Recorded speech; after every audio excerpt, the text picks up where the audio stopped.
Hi guys, here's the first purpose-made video for the channel, if you like. I just put a couple of shorts on that I already had recorded.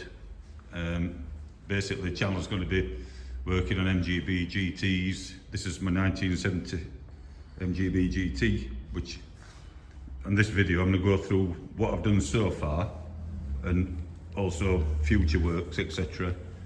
And if there's anything you want me to go more in depth with or how to, leave a message in the comments.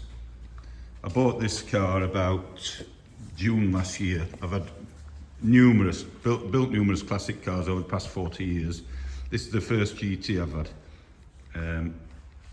Always wanted one, but I never got round to it. When I bought the car, it had a fair few problems with it. I'll just go through one or two. Not bore you with what I inherited. It came without horns, no horns fitted. There were no window washer fitted. I've put that on the electric pump there. It ticked over at 2,500 revs. The brakes were non-existent. Yeah, it's just been a bit of a sort out really, but I'm getting there. So what we've done to date so far, let's start at the back. Externally, fitted a Tourist Trophy exhaust, just because they sound great. The exhaust that was in it was like a two-part exhaust. It was like a Pico exhaust under the passenger seat, and it sounded great. After 20 minutes of driving it, you have a pounding headache. Obviously upgraded the wheels. It came with some minor toes on. Rebuilt all the bike brakes because they were non-existent. New shoes, new springs. Most of the springs were snapped inside it. Put new half shafts in. The one on the driver's side was bent, believe it or not. How, I don't know how. New bearings. What did I do with this side? Yeah, like I said, new half shafts. Come round to the front. Now, they had standard brakes on this, which a lot of people say, oh, that's enough, that's fine if that's what people want. I wanted to upgrade mine to 4-pot calipers and ventilated discs. New bearings on the front. I swapped the springs it came with. Those brand new sports springs fitted, which it was just too harsh, it was too low. So I put standard springs back in and some new bushings. Now, when I bought the first 4-pot calipers, I bought the cast iron ones, and I spent hours on them. They just wouldn't stop leaking where the flow pipe goes into the caliper. And it turned out that when they were manufactured, they'd not drilled the hole deep enough, so it wouldn't thread in far enough and it wouldn't stop leaking.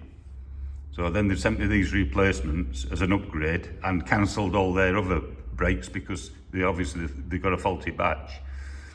And then I put a post on a couple of weeks ago where a couple of young girls run out in front of me with the car, and I slammed the anchors on, missed them because the one must have been about 10-15 foot in front of me when they jumped out. And I thought, great, brakes work great, everything stopped. It stopped just about dead. I was only doing 40 mile an hour in a 40 mile an hour zone. But what I noticed then, about a week later, I decided to take the wheels off to clean them. And when I took this one off, front left, I noticed the oil, brake fluid, sorry, on the back of the wheel. And what's happened when I looked at it is when I've slammed on the brakes, which I really had to bang on the brakes because they were really in front of me, it's popped something. I haven't stripped it down yet. It's popped something, it's got a slight leak underneath. Now, this is going against my own rules. I never buy, normally, something because of the price. And I got these, I mean, they were like £400 for the set. But initially I was going to buy the frontline ones, which is what I should have done. So now I've got a problem with these now, where something's popped somewhere just by pure and simply slamming the brakes on.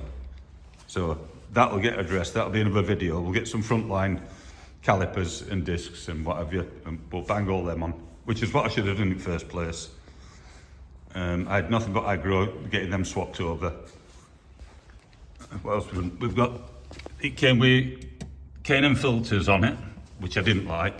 So I sourced these off eBay. They were knackered, dinted, rusted, rotten. So I stripped all them down, refurbished all those, proper filters in. I put brand new carbs on. The ones that were on were not for this car. It didn't have the ventilation connections on them. And I just weren't happy. Once I get in there that something's not right, it has to go. So they've got proper carbs on now, which I got straight from SU carburetors. Put all the breather pipes on, as it should be. It had a little air vent on here, which you could sit in traffic when you've been running for a long time and you see not a lot of smoke, but puffs of smoke coming out of the grill with the fans blowing the smoke out where it's coming out. So I've got rid of that filter, piped it up properly. New distributor. Full rewire, which, believe it or not, is relatively simple, and it is simple. The only thing you've got to watch out for, which might throw you a little bit, is when you're doing the dashboard, with this kit from Auto Sparks, you end up with two cables sticking out the dashboard left. I think it were a green and a white cable. And basically, if I remember rightly, therefore, if you've got any screen fitted, which I haven't, so they've got tucked away. But the live cable off that, I've actually used that, put an inline fuse on it to wire the pump up for the washer. But when I did all the rewire, I've swapped everything. You know, new fuse board, new coil, new starter motor down there, probably can't see it. The new starter motors are superb. They're half the size, they must be a third of the weight. And as soon as you turn the key, it's just instant, the spin. It spins the engine so fast to start it up, it's amazing. We decoat the engine a couple of weeks ago, new gaskets.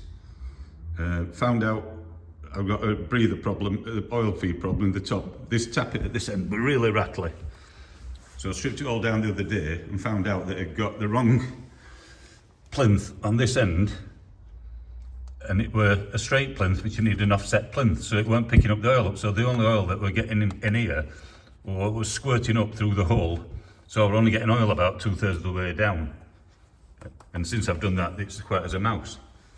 I also, when rewired it, stripped all the heater box down, that were all rusty, sanded it, painted it in smooth amorite.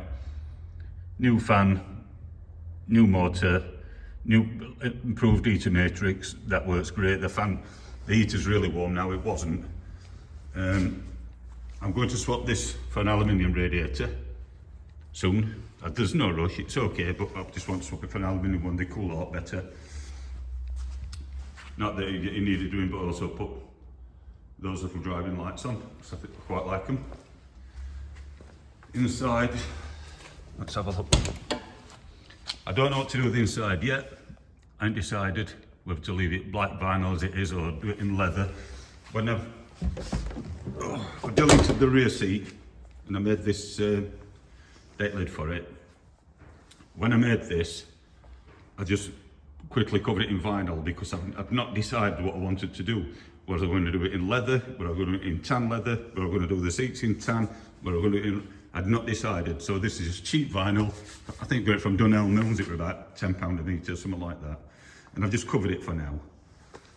And the other thing is as well, when I took all the seat and everything out, put all this in, all this here actually weighs less than the back seat and the old date lid I took out. So that saves a bit of weight as well as, not that they were a factor, but it saves you some weight.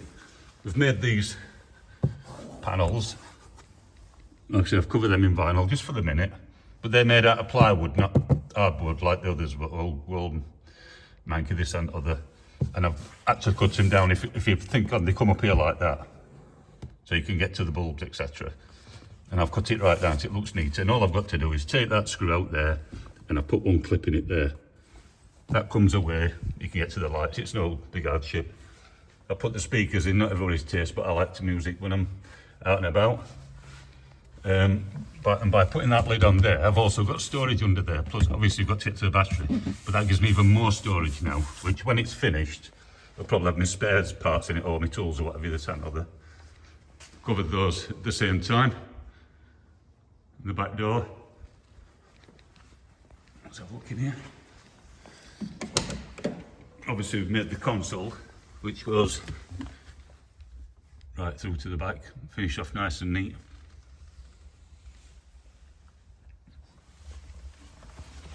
We'll put the magnolia clocks in. Always wanted magnolia gauges, don't know why, but they're from Rich Weaver, who's on the MG groups. He get you those made to order. I've also got to do the headlining and everything. It's not bad yet, but it's gone in that corner. If you can see it, it's all wrinkled up in that corner. So one of the videos is I'll be taking this out, taking that out, stripping the cant rails and retrimming all the roof, retrimming all the cant rails. Like I say, you see they've had, looks like they've had an interior light there. I'm not that bothered about an interior light, it's not that big. Some visors are non-existent. But yeah, like I said, when we did the wiring was really easy. Like I said, we ended up with 2 spare wires here. I think it were a green and a white, and off the top of my head, I think they were for heated screen, heated rear window. Still needs new carpets and whatever, but that'll get around to them. I say I don't know what to do yet. The only reason I'm holding off with the interior is because I don't know what to do. I don't want to just leave it black vinyl or go black leather or tan leather, and then obviously recover all this, etc. But yeah, it's done a massive amount of work on it so far. I've spent a lot of money on it so far, which is ridiculous, really. And the list of works is 10 times more than I've covered so far. But I just wanted to get an initial video on, just to show you what stage we're at so far. One of the other jobs I want to do is, which I will do, and it's a love it or hate it, and I don't particularly care, it's my car. I'm going to put the new Mazda 5-speed gearbox in it, because I think it needs it. And I've seen them, they run better, they drive better, and it's just personal choice. I like them, 50% of you won't like them, that's fine. Your car's your car, my car's my car. But yeah, it's a nice car. It was just, I'm not saying it was drivable when I bought it, but you know, we're getting up there, you know what I mean? Like I said, the future projects I'm going to do is I'm going to get the front line discs and calipers like I should have done in the first place. I've never done that before. I always buy, if I can't afford the best ones, I'll wait. And I didn't. I bought those from one of the so-called reputable MGB part suppliers. Backfired on me, there you go. But I've swapped all sorts, you know what I mean? Like my rewired it, I've swapped everything. Everything's working great, it starts great, it drives great. I'm thinking of upgrading the front suspension. Not drastic, just to the new setup from Frontline, because I like it. I don't think I need to do anything with the back suspension. It works fine. You know, it is what it is. I've cured the back axle. That were leaking like mad. Drained the oil in the gearbox, took the covers off the overdrive unit, cleaned the filters, sealed all that back up because that was leaking like mad, so that's fine. I've just got another leak under the engine like every MGB will have, but when I take the engine out to do the gearbox, I'll then reseal the engine, be it whatever's leaking, you know what I mean? It's probably something that's leaking by the looks of it, because that's the only thing that's wet. But yeah, but like I said, I put the stainless steel Tourist Trophy exhaust on. Not that it really matters, but I swapped the steering wheel only because when I went to Steve Mackay's at Chesterfield, he got that in going cheap and I swapped it, but it's not the one I actually want, but it'll do for now. Like I say, any ideas with the interiors, what colours you think? It's not Old English white, it's not Arctic white. I think when it was painted in 2009, I think it's a bit of a mixture because it doesn't match Arctic white, Old English white, etc. Need new windows in when I get a chance. I don't know if you can see them. No, you can't. But they're scratched to death. So obviously I need all new inserts and new rubbers on both the doors because they're both scratched to death. The windscreen's scratched to death. Like I say, you can't see any with a light. So I'm going to pop a new windscreen in, which I'll do that when we do the headlining. Obviously then I can get the leather or vinyl tucked up behind the rubbers. I have to take all these rubbers off and rubbers off around here. Put new fuel pump in over there, put new SU pump in. Then I've got messages saying 50% said they're great, they'll last you 30 years, 50% said they're rubbish, what you put that in for? everybody has different experiences with things. Nobody's right, nobody's wrong. But yeah, that's the quick walk round. Like I said, I've done 10 times more than I've mentioned, but I just thought I'd get an initial video on.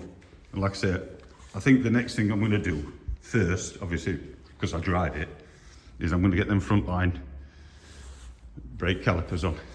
That, I don't know why I went with them. I shouldn't have gone with them. I knew better. I shouldn't have done it, but I did. But yeah, it's turned out to be a nice car. It will be a nice car when it's finished.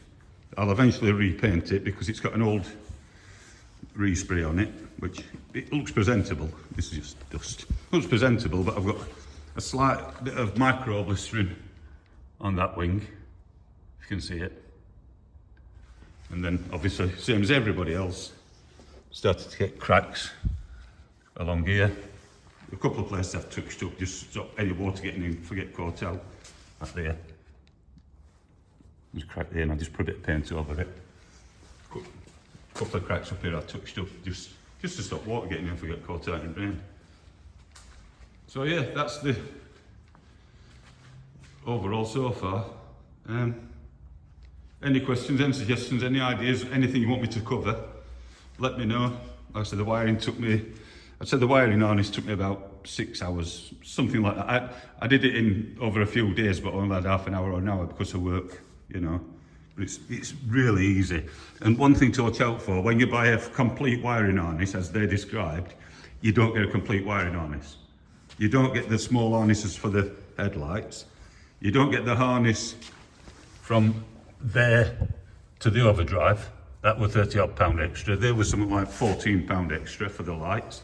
So when you order a wiring harness, just beware, you don't get a complete harness like it says you do. So if you've got an overdrive and you're rewiring it, you need that as an extra. And mine were all cut up. The old wiring harnesses were all cut up for the headlights, so I just swapped them anyway. But yeah, you don't get a full harness as described, which is ridiculous really. But there you go, that's just sort of overview. Like I said, hopefully I think the next video might be the new frontline brakes. Unless I think of something later, then I'll bang another video on about what I forgot. Obviously it's got no overriders on it. It came with them, but they weren't fitted, they were in a box. And I actually like the clean lines without the overriders. Not that I dislike overriders, if they were on they'd probably still be on. But they weren't on, and I like it with them off. But then obviously with no overriders, then you've got no number plate lights. So I put these LED motorbike lights on. Put me on this so you can see it. Which basically bolts straight through and holds your number plate on, so you know, and they're bright enough, they're fine. You can read the number plate at night, not a problem. All internals at lights are new because they weren't working properly. Yeah, I had no reversing lights when I bought it, so I've had to redo all those inside. I don't know if there's anything else. Well, I know there's loads more, but it's just remembering it all. But yeah, it's been up in air more times, it's been on rubber. And that's about it so far, guys. Like I said, those carburetors are brand new. I'll probably go in a video one day setting those up, because I've still got the old ones, so I can show you on the bench how to start setting it up and then show you on the car to finish setting it up, because it's more visual, you can see it better. Like when you're screwing the jet up to flush with the bridge. That don't mean a lot to people, but if I can show you with the old carbs, then you know what's what. Right guys, thanks for watching. I say I'll try and get as much content on as possible, and see you soon. Bye.